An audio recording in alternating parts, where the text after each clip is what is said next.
Olá, irmãos amados, graça e paz a todos. Espero que esse vídeo os encontre bem, com saúde. E hoje, para a honra e glória do nosso Pai, daremos continuidade à leitura no nosso 18º dia. Vamos continuar no livro de Gênesis, do capítulo 37, versículo 1 ao capítulo 38, versículo 30. O livro de Mateus nós vamos continuar do capítulo 12, versículo 22 ao versículo 45. O livro de Salmos do capítulo 16, do versículo 1 ao versículo 11, e Provérbios, capítulo 3, versículos 27 ao 32.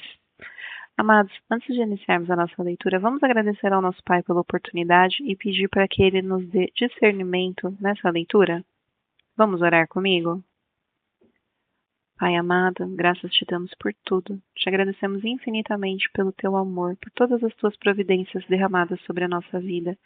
Te pedimos perdão, Pai, pelos nossos pecados, pois somos errantes, pecadores e totalmente dependentes da tua misericórdia. Te pedimos, Pai, que nessa leitura o Senhor nos dê discernimento e direção do Espírito Santo, para que nós possamos entender a tua palavra de acordo com a tua vontade, para que ela seja uma ferramenta para nos aproximarmos da tua presença, do centro da tua vontade para a nossa vida. Que assim seja em nome do Senhor Jesus. Amém. Amados, vamos iniciar então a leitura do livro de Gênesis, capítulo 37, versículo 1 ao capítulo 38, versículo 30. Jacó habitou na terra das peregrinações de seu pai, na terra de Canaã. Esta é a história de Jacó. Quando José tinha 17 anos, apacentava os rebanhos com os seus irmãos. Sendo ainda jovem, acompanhava os irmãos de Bila e os filhos de Zilpa, mulheres de seu pai, e trazia más notícias deles ao seu pai. Ora, Israel amava mais José do que todos os seus outros filhos, porque era filho da sua velhice, e mandou fazer para ele uma túnica talar de mangas compridas. Quando seus irmãos viram que o pai o amava mais do que todos os outros filhos, odiaram-no e já não podiam falar com ele de forma pacífica. José teve um sonho e o contou aos seus irmãos. Por isso o odiaram ainda mais. Ele lhes disse: Peço que ouçam o sonho que tive. Sonhei que estávamos amarrando feixes no campo, e eis que o meu feixe se levantou e ficou em pé, enquanto os feixes de vocês o rodeavam e se inclinavam diante do meu. Então os irmãos lhe disseram: Você pensa que vai mesmo reinar sobre nós? Pensa que realmente dominará sobre nós? E com isso o odiavam ainda mais, por causa dos seus sonhos e das suas palavras. José ainda teve outro sonho que ele contou aos seus irmãos, dizendo: Sonhei também que o sol e a lua e 11 estrelas se inclinavam diante de mim. Quando José contou esse sonho ao seu pai e aos seus irmãos, o pai o repreendeu, dizendo: Que sonho é esse que você teve? Você está querendo dizer que eu e a sua mãe e os seus irmãos iremos nos inclinar até o chão diante de você? Os irmãos tinham inveja dele. O pai, no entanto, guardou aquilo no coração. Como os irmãos foram apacentar o rebanho do pai em Siquém, Israel perguntou a José: Os seus irmãos não estão apacentando o rebanho em Siquém? Venha, pois vou mandar você até eles. José respondeu: Eis-me aqui. Israel continuou: Vá agora e veja se está tudo bem com os seus irmãos e com o rebanho, e traga-me notícias. Assim o enviou do vale de Hebrom, e ele foi a Siquém. E um homem encontrou José, que andava errante pelo campo, e lhe perguntou: O que você está procurando? E ele respondeu: Eu estou procurando os meus irmãos. Por favor, pode me dizer onde eles estão apacentando o rebanho? O homem respondeu: Foram embora daqui. Ouvi quando disseram: Vamos a Dotã. Então José seguiu atrás dos irmãos e os encontrou em Dotã. De longe, eles o viram e, antes que chegassem, conspiraram contra ele para o matar. Disseram uns aos outros: Lá vem o grande sonhador. Venham, pois agora vamos matá-lo e jogar o corpo numa destas cisternas. Diremos que um dos animais selvagens o devorou. Vejamos em que vão dar os sonhos dele. Mas Rubem, ouvindo isso, livrou-o das mãos deles e disse: Não lhe tiremos a vida. Rubem disse mais: Não derramem sangue, joguem o rapaz naquela cisterna que está no deserto, e não lhe façam mal. Rubem disse isto para o livrar deles, a fim de levá-lo de volta ao pai. Mas logo que José chegou aos seus irmãos, despiram-no da túnica, a túnica talar de mangas compridas que trazia, e o jogaram na cisterna. A cisterna estava vazia, sem água. Depois assentaram-se para comer. Levantando os olhos, viram que uma caravana de ismaelitas vinham de Gileade. Seus camelos traziam especiarias, bálsamo e mirra, que levavam para o Egito. Então Judá disse aos irmãos: O que vamos ganhar se matarmos o nosso irmão e depois escondermos a sua morte? Venham, vamos vendê-los aos ismaelitas, não lhe façam mal, pois é nosso irmão, é do nosso sangue. Seus irmãos concordaram. E quando os mercadores midianitas passaram, os irmãos de José o tiraram da cisterna e o venderam aos ismaelitas por 20 moedas de prata. E os ismaelitas levaram José para o Egito. Quando Rubem voltou à cisterna, eis que José não estava nela. Então rasgou as suas roupas e, voltando aos seus irmãos, disse: O rapaz não está mais lá. E agora, o que eu vou fazer? Então pegaram a túnica de José, mataram um bode e molharam a túnica no sangue, e enviaram a túnica de mangas compridas ao pai com este recado: Achamos isto, veja se é ou não é a túnica do seu filho. E ele a reconheceu e disse: É a túnica do meu filho, um animal selvagem o devorou. Certamente José foi despedaçado. Então Jacó rasgou as suas roupas e, vestindo-se de pano de saco, o lamentou o filho durante muitos dias. Todos os seus filhos e todas as suas filhas vieram para o consolar, porém recusou-se a ser consolado e disse: Chorando, descerei à sepultura para junto do meu filho. E continuou a chorar pelo filho. Enquanto isso, no Egito, os midianitas venderam José a Potifar, oficial de Faraó, comandante da guarda. Aconteceu, por esse tempo, que Judá se afastou de seus irmãos e se hospedou na casa de um adulamita, chamado Ira. Ali Judá viu a filha de um cananeu, chamado Sua.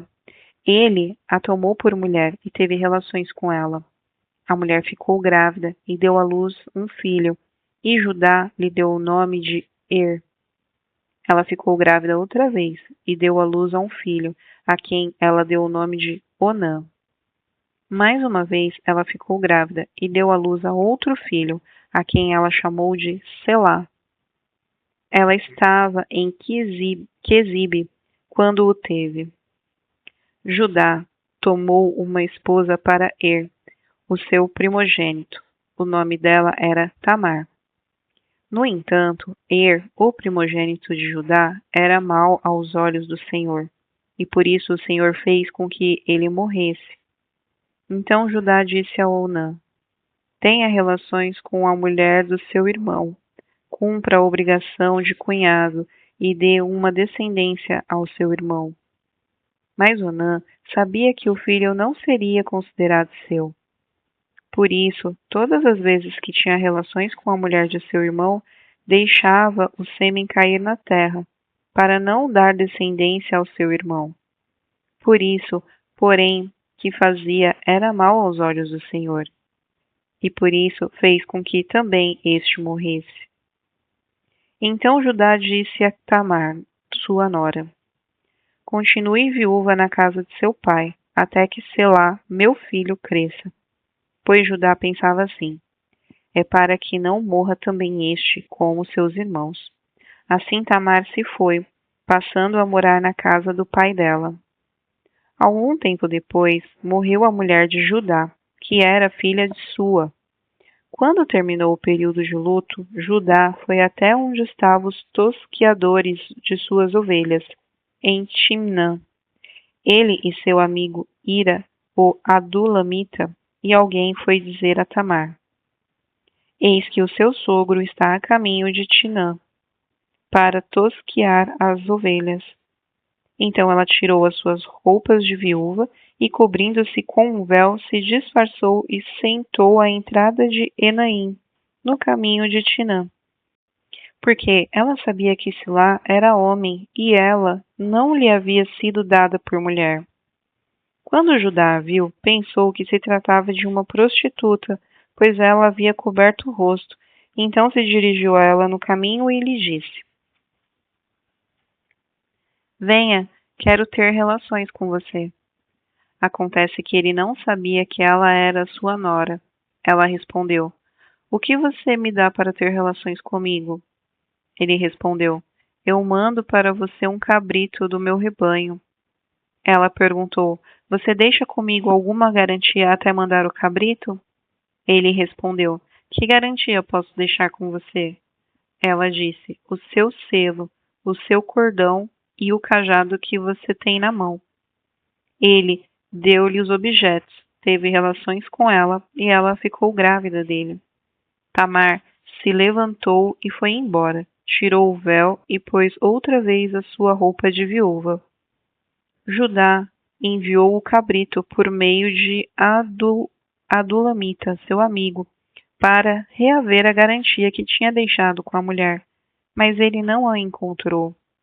Então o amigo de Judá perguntou aos homens daquele lugar: Onde está a prostituta cultual que costumava ficar junto ao caminho de Enaim? Responderam: Aqui não havia nenhuma prostituta cultual.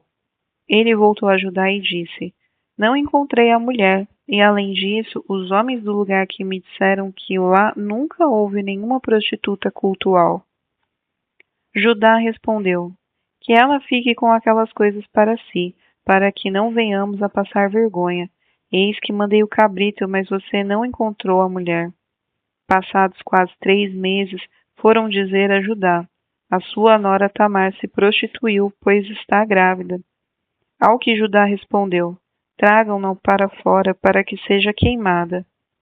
Quando a estavam trazendo para fora, ela mandou dizer ao sogro: Eu estou grávida do homem a quem pertencem essas coisas. E disse mais: Veja se reconhece de quem é este selo, este cordão e este cajado. Judá os reconheceu e disse: Ela é mais justa do que eu, porque não a dei a selar, meu filho. E nunca mais teve relações com ela. E aconteceu que, estando ela para dar à luz, havia gêmeos em seu ventre. Ao nascerem, um pôs a mão para fora, e a parteira, tomando-a, arrumou nela um fio vermelho, dizendo: Este saiu primeiro, mas recolhendo ele a mão, o outro nasceu primeiro. E a parteira disse: Como você rompeu a saída? E lhe deram o nome de Pérez. Depois nasceu o irmão, em cuja mão estava o fio vermelho, e lhe deram o nome de Zera. Livro de Mateus, capítulo 12, versículo 22 ao 45. Então trouxeram a Jesus um endemoniado, cego e mudo. Jesus o curou, e o homem passou a falar e a ver. E toda a multidão se admirava e dizia: Não seria este, por acaso, o filho de Davi? Mas os fariseus, ouvindo isso, diziam: Este não expulsa demônios, senão pelo próprio poder de Beelzebu, o maioral dos demônios. Mas Jesus, sabendo o que eles pensavam, disse-lhes: Todo reino dividido contra si mesmo ficará deserto, e toda cidade ou casa dividida contra si mesma não subsistirá. Se Satanás expulsa Satanás, está dividindo contra si mesmo. Como então o seu reino subsistirá? E se expulsa os demônios por Beelzebu, por quem os filhos de vocês os expulsam? Por isso, eles mesmos serão os juízes de vocês. Se, porém, eu expulso os demônios pelo Espírito de Deus, certamente é chegado o reino de Deus sobre vocês. Ou, como pode alguém entrar na casa do valente e roubar-lhe os bens sem primeiro amarrá-lo? E só então saquear a casa dele. Quem não é por mim é contra mim, e quem comigo não ajunta, espalha. Por isso digo a vocês que todo pecado e blasfêmia serão perdoados aos homens, mas a blasfêmia contra o Espírito não será perdoada. Se alguém disser alguma palavra contra o Filho do Homem, isso lhe será perdoado.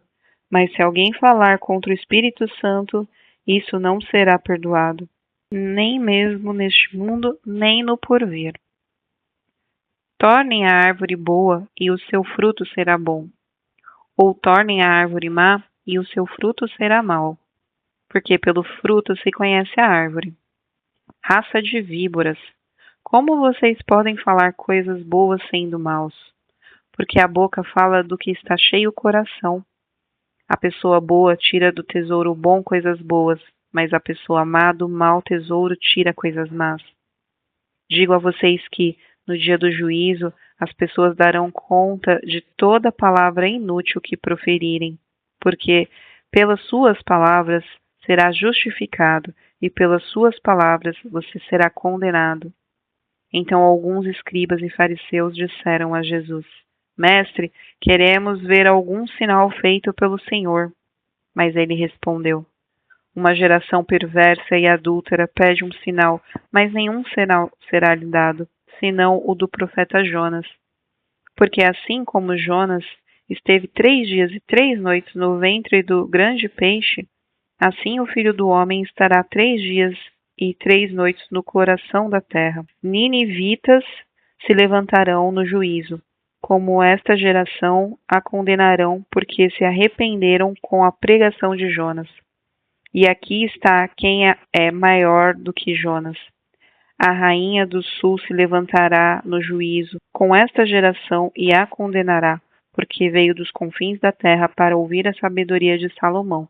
E aqui está quem é maior do que Salomão. Quando o espírito imundo sai de uma pessoa, anda por lugares áridos, procurando repouso, porém não encontra.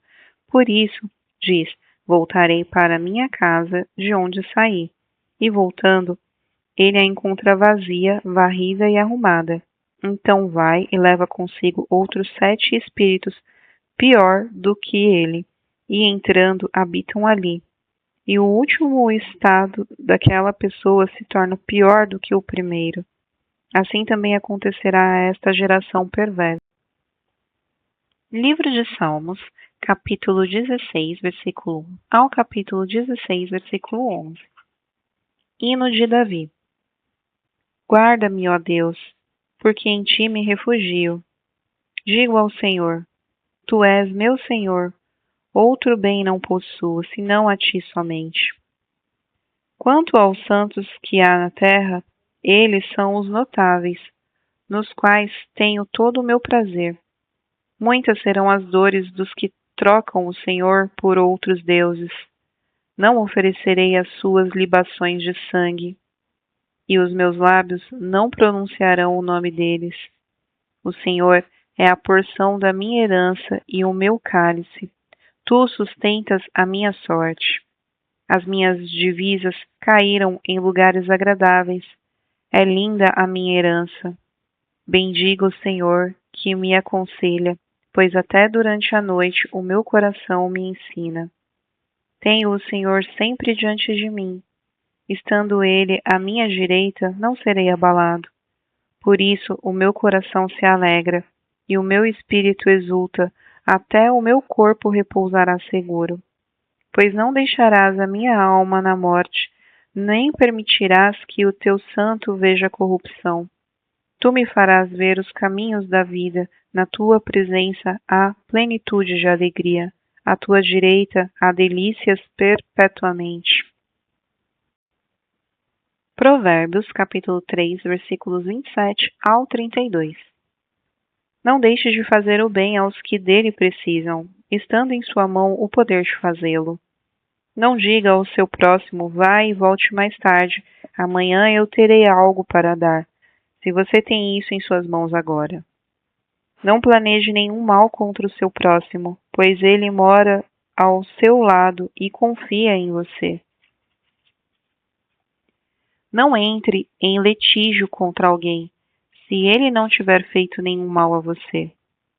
Não tenha inveja do homem violento, nem siga nenhum de seus caminhos, porque o Senhor detesta o perverso, mas os retos trata com intimidade. Amém. Aqui finalizamos mais um dia da nossa leitura bíblica, amados.